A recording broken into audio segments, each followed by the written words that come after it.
Hey guys, how you doing? Oh wow. So we're here and we're going to finally get to see the series that I was speaking to you about. There is a series that we're going to be doing. It's a public judgment series. It's the public judgment after I was on the Judge Judy show. There's a four-part series. I know you guys have seen it. I've been advertising it and everything. And I just wanted to kind of get into letting people hear kind of like my side of the story because it's their side, the judge side, and it's my side and stuff. And I just want to kind of let you guys get to hear my part. And it was kind of hilarious at some particular point, but it's been crazy. But anyway, reflecting, I wanted to like kind of speak to everybody about curiosity, the loyalty, and the future monetization of this particular type of thing. And also, there are moments in my life where something. Have you ever had moments in your life where there's something that was you thought was over, and quietly it reappears in your life again, and a clip, a comment, a memory that you didn't plan on revisiting? Well, recently, a Judge Judy case that I was a part of resurfaced online. Okay. So there's a part one, two, and three, and thousands of people had opinions, jokes, theories, and questions. And some people said that they wanted to see more of me again. Some people said it felt staged. Some wondered what really happened. And what stuck to me wasn't the judgment, it was the curiosity, being honest. Okay, so today I am not here to defend myself. I am here to do something a little better. I'm here to tell the story they didn't air. How about that? Okay, so getting into it, I want you guys to kind of just go along with me and feel how I feel. But let's start here. Reality TV isn't fake, but it's also not complete. What you see on the screen is real moments edited for pace, entertainment, and clarity. And court TV, especially, has a unique pressure. Real lies compressed into minutes. And when I walked into the courtroom, I wasn't thinking about ratings, I was thinking about consequences. But once cameras are involved, something shifts. You no longer just feel a person in the situation, you're a character in a narrative. You know what I mean? And that feels kind of weird because, it's kind of like, you have all these like things in your mind that you feel like you're going to say before you get to court. And then when you get to court, when you walk in, you got all the people staring at you. And then in my case, it was something that was on TV. So you have all these cameras and stuff. So you kind of feel, a little indifferent, and you're praying that you're able to verbalize your side of the story the way that it's supposed to be verbalized. So but what it feels like to be edited is like crazy, because here's something people don't talk enough about. Being edited doesn't just change how others see you, it changes how you see yourself afterwards. And you remember the conversations that never made it to the air, the pause, the nuisance, the part that explained why you reacted the way you did. And then you watch the final version and you realize the public made a version of you, but not the whole you. That's not a complaint, it's just reality. And if you've ever been misunderstood publicly or privately, you know exactly what I mean. You know, it's crazy to um, first, it's crazy how this whole thing resurfaced again. And, you know, public judgment is not something that, is a positive thing, because But the thing is when you make the decision, you're going to go on TV and you're going to do this court case. And let me remind you, the only reason I went on, I'll explain to you guys later because there is three other segments to this, and I'm going to go into detail as we move along. And I'm going to say what I had to say, and then I'm going to be done with it. You know what I'm saying? But just like I said, everybody has an opinion and a perception of the way that they think things were or went. And there is a true segment on, like there's some truth to some things, but then some things, because the show was edited and it didn't show, it perceived me to be a certain way that I wasn't. I don't know if that makes sense, but that's the reality of it. And you know, listen, I saw comments saying it felt like a Seinfeld episode. Others thought it was staged. Some said that I should have had my own show. Listen, I get it. When real emotions meets editing, it can't feel theatrical. It can feel theatrical. But what I found interesting is this.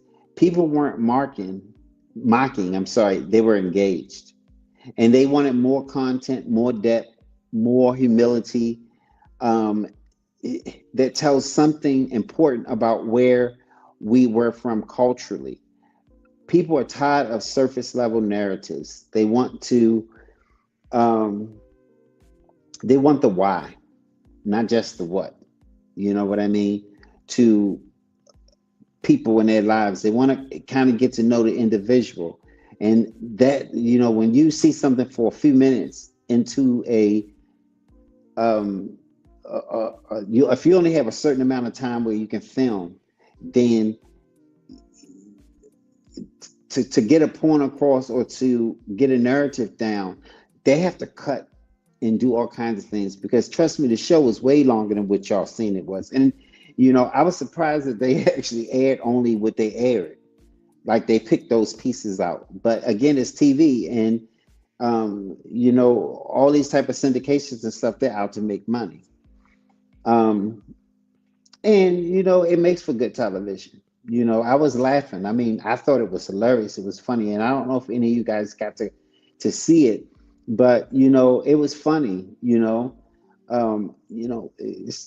It's like there were so many different aspects to what was going on. So look at this.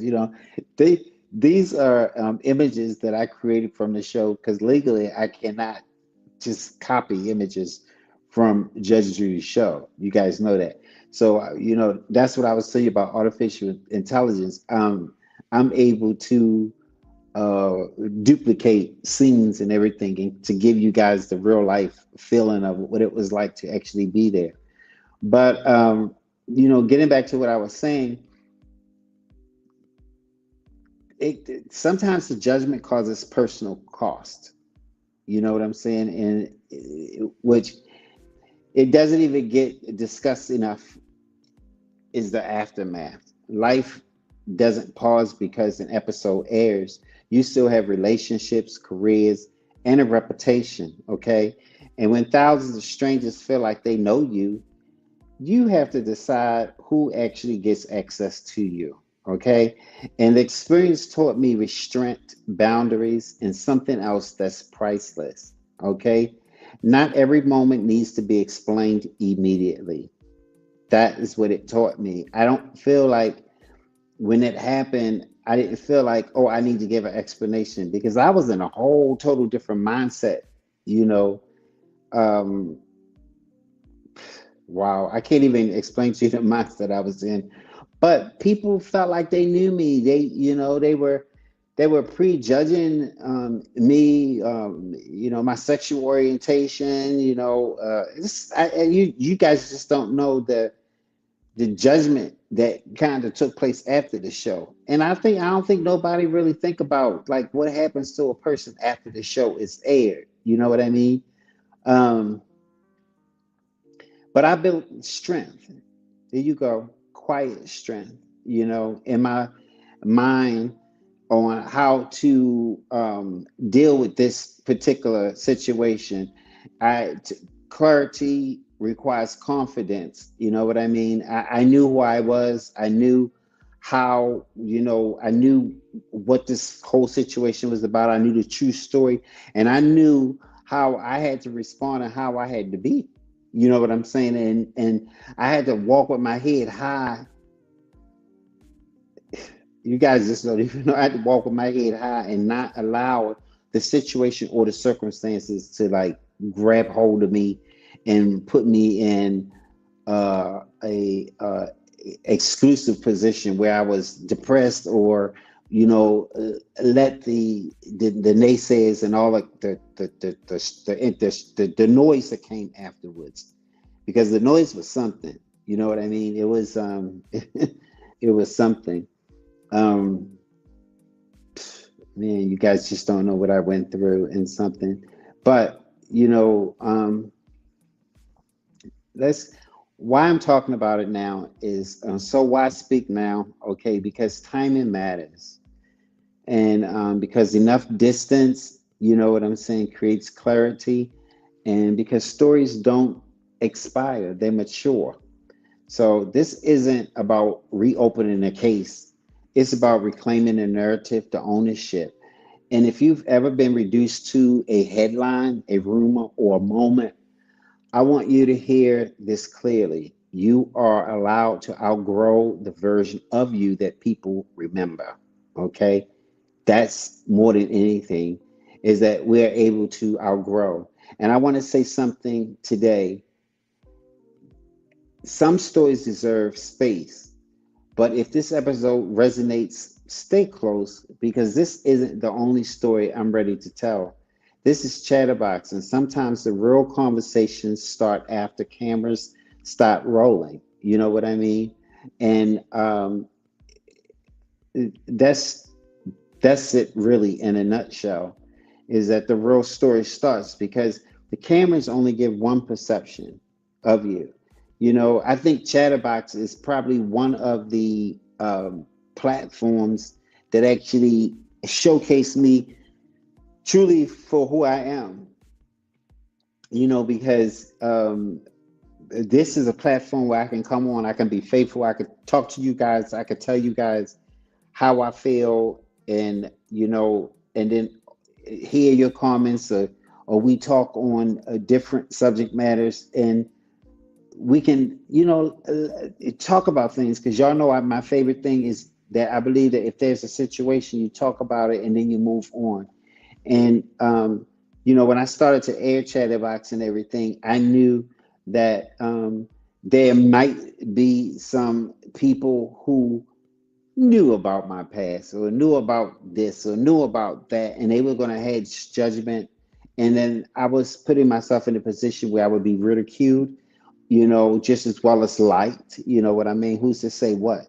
But at whatever point, I'm just out here just being myself, talking about different issues, and hopefully there's somebody that's out there that's gone through something similar or what I've gone through, and I'm able to help them. You know what I'm saying? Uh, this is really definitely, this has been a a time period in my life that I this was a time period in my life that I was not very proud of. Um, it was. She said my license was um, expired, not suspended. And a lot of people feel like, oh, he was driving around on a expired license. Well, if you know anything about California, there's long lines, okay, at the DMV. So, I had just purchased my car for a birthday gift, because it was around my birthday when your license expire. And I was basically on my way to get my license, but I had clients that I had to do prior, and I did their clients. So this was kind of like one of those like freak accident days where things just happen. And if one thing happened, then the next thing happened, the next thing happened. And so, as we get on. I know you guys have some question and answers you want to, ask me, but you'll get the opportunity, and I swear I'm going to tell you everything, okay? Because it was funny, okay? And but on a better note and everything, we're like 15 minutes into the game, so we have 15 minutes left to talk about different things. And I wanted to talk about the concept of how I'm doing this show now. Now I'm just going to have one topic a month, and um, one topic, 4 weeks. There'll be 4 weeks of filming. So if there's a fifth week in a month, I probably won't film. So there's going to be 4 weeks, but one topic, and I'm going to break each topic down into like a series and stuff. I think that's because I don't feel like 30 minutes is enough time for me to get all the information out. And the reason I picked this particular topic for this particular month is because this information resurfaced again after. I mean, look, if you get a chance to go to Judge Judy and see this show, you will see I was young. I was probably about I don't even know, like 27 to 28. I'm almost 60 now, so this has been years ago. So you're getting a young version of Dwayne. You're getting a mature Dwayne, what Dwayne turned into. Hey, hey. And oh, and another thing, this is a pre-recorded tape. I just want everybody to know that. And reason why is because I'm away from my studio, my normal studio. So I'm doing this here and now where I'm currently president. And I will be back, in Chatterbox Studio soon. But I just wanted to basically just come on here and, you know, chat with you guys. Another thing is that you guys know that I partnershipped with Alicia Little, and she has the AI Business Summit 2026.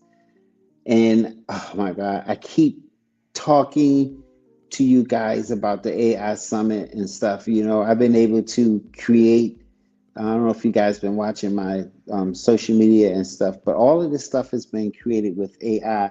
But her summit is like, oh my God, it's listen, guys, I if you can take this code down, right? Or this HTTP, this address down, it's Free Business Summit dash Dwayne Xavier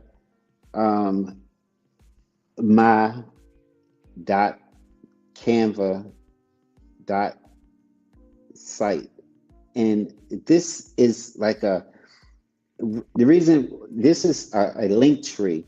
I actually created on Canva because there's so many different links that you can click on when you attend this free summit that I wanted to put all the links together. So I did it through a link tree through Canva. So if you click on that one link, you'll get to go to all my links that are in association with her. And I'm on Facebook. You guys know that. I'm on Instagram. I'm on TikTok. I'm on Red. I'm on just about every social media platform that, if you look for me, you'll find me under Chatterbox or Dwayne Xavier. And yeah, but I kind of, her and I, we, not her and I, but her and her industry, we kind of connected and everything. And, because I'm so passionate about AI and, and I just feel like everybody in every household, no matter what your age is, you need to be taught how to use this platform because it only can better your life. And I can't really go into a lot of time on expressing that because this is about Chatterbox and the subject matter that I'm talking about. But I still need you guys to go ahead and try to, join this free summit. It's free. You come on a summit. She's she's the person that's teaching. So it's not like, you're in a situation and you're not going to you listen to a machine talk to you and all this. No, she's talking directly to you. And she put everything in layman's terms and she dropped some positive gold nuggets. And I just think that the summit itself is a valuable situation. And I'm happy that she's doing it for free because she is concerned about awareness of the world knowing AI. And when you give a lot, you receive a lot. Um, I hope everybody's New Year's was beautiful. I don't know what you guys did for New Year's, but um, this is pre-recorded before New Year's, even though this is, my January 3rd, I think, show. But this is recorded before New Year's. And, so that's why I'm just saying Happy New Year 2026 from Chatterbox. I really mean that from the bottom of my heart. This year we're going into the new year. We're not carrying no luggage, none whatsoever. We getting rid of stress. We getting rid of insecurity. We throwing out of negative thinking, laziness, unhealthy diets, unhealthy, just physicalness. So we're throwing all of this out, and we're bringing clarity, and most importantly, we're throwing out people who are not blessing us, and we're blessing them. We're giving a lot, but we're not receiving anything from them. They're taking away from us. They're draining us. We're moving on from all of that, because what we get ready to do is focus our attention and center ourselves around people that are doing great things, people that are doing things positive, something that we can learn from. You know what I mean?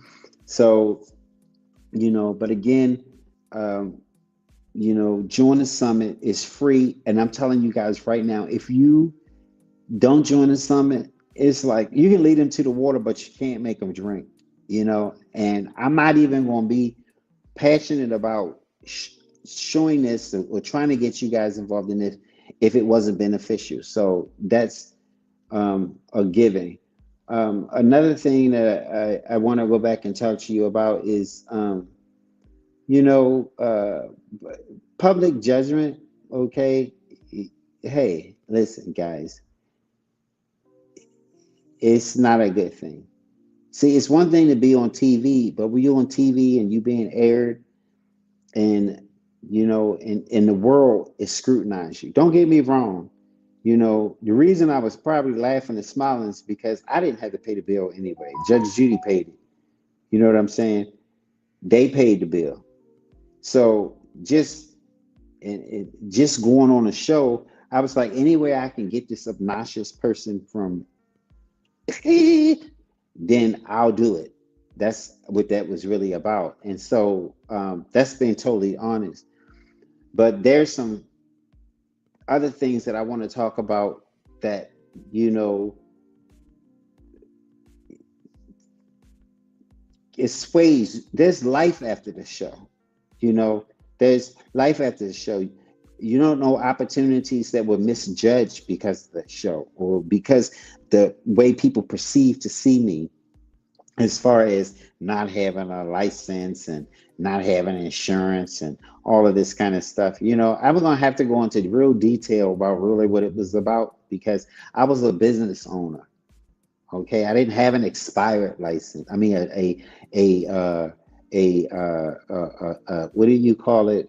A not expired, but a canceled license, or a license that was what do you call it? A suspended. I didn't have a suspended license. I had a license that was expired on my birthday. And I think on your birthday, you are allowed so many days where you can have your license before you go into DMV. I just so happened bought me a new car. It wasn't no car from no Mexico or wherever they said it was from. My car was from Los Angeles, California, baby. And but the plaintiff and the defendant is two sides to his story. And the plaintiff, he was pretty funny. He was aggressive, outgoing, talkative. He was a New Yorker, okay? And back then, I didn't have a chance. I know I didn't have a chance because he was blonde and blue eyes. You do the math. You see what I'm saying? And I was living in California, and this was years before. Okay, when they had the seatbelt laws and everything, if the police would have came to that situation, who would have used as an example? Do you think it would have cared that I just bought a car and my license had expired? I wasn't supposed to be driving. You see what I'm saying? So yeah, I take accountability for that. But then at the same time, it was the situation, you know. And I was young, business owner, striving, successful, just like now. I was taking care of business. It's just that I allowed time, right, to intervene with me taking care of my business because I put other things first. And that was something that I shouldn't do. And that was the major lesson that I learned. But it is what it is, you know.